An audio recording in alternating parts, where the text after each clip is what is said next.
Mr. Chairman, I would like to introduce Mr. John Stewart. He is proxy for Mark Basso. Stewart.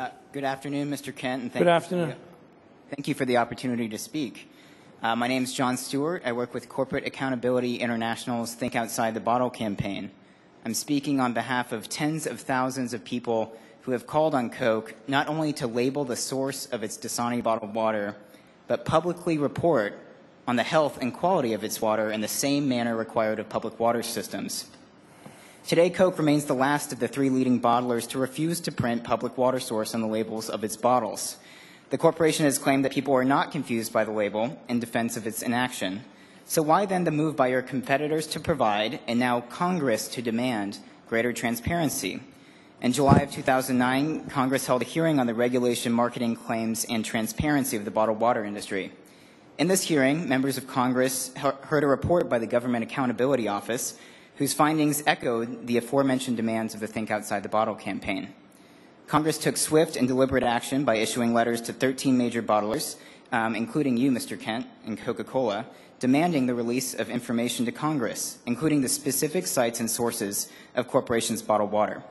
This seemed an opening to change course and act on the consumer's right to know. An acknowledgement that corporation cares not only about the consumer's right to know, but about what the public has to say. Yet in the more than a year and a half since the hearing, Coke hasn't budged.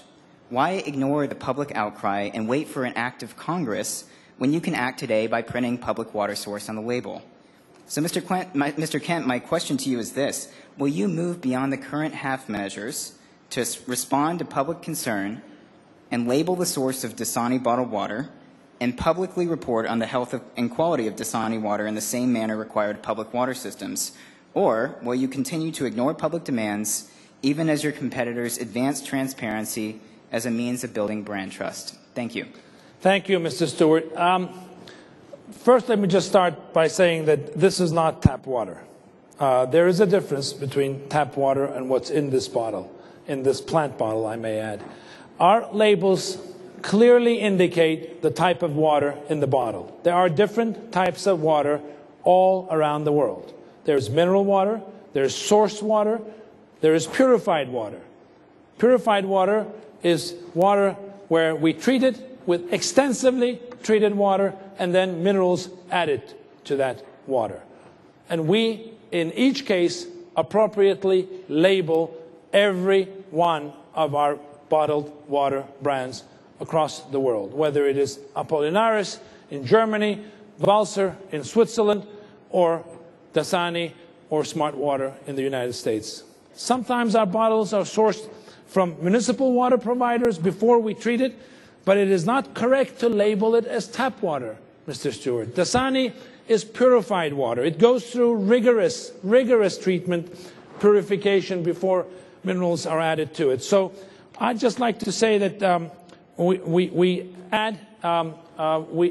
our labels clearly outline what it is, and bottled water is convenient, it's safe, it's refreshing, its portability makes it a popular choice. It's by consumer demand, and our bottled water is definitely not intended to compete with tap water.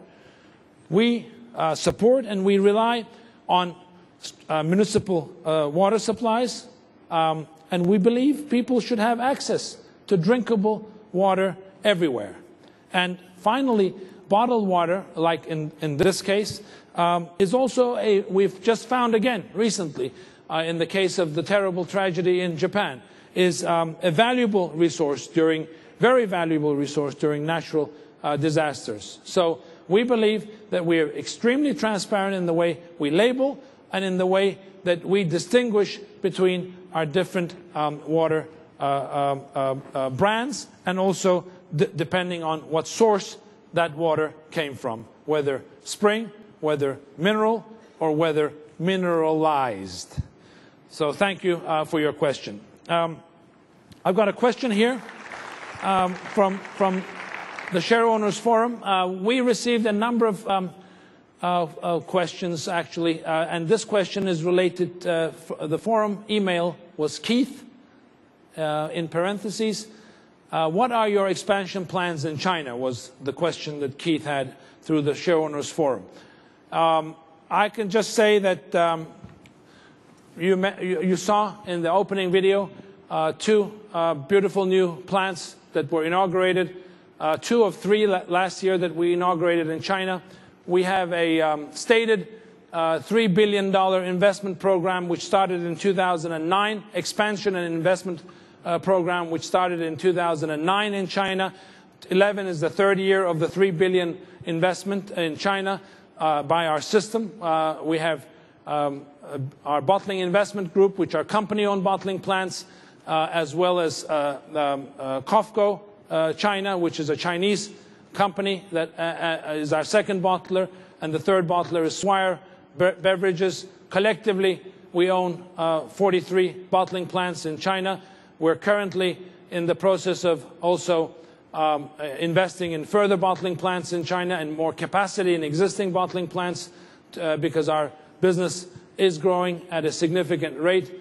And recently, also the good news, recently the Chinese government has, recently being just a month ago, the Chinese government has taken Coca-Cola off the list of restricted investments in China, so we don't have to go through the very rigorous process that we had to go through in the past to be able to continue with our investments, and that is also a positive note for the future. That's the answer to Keith.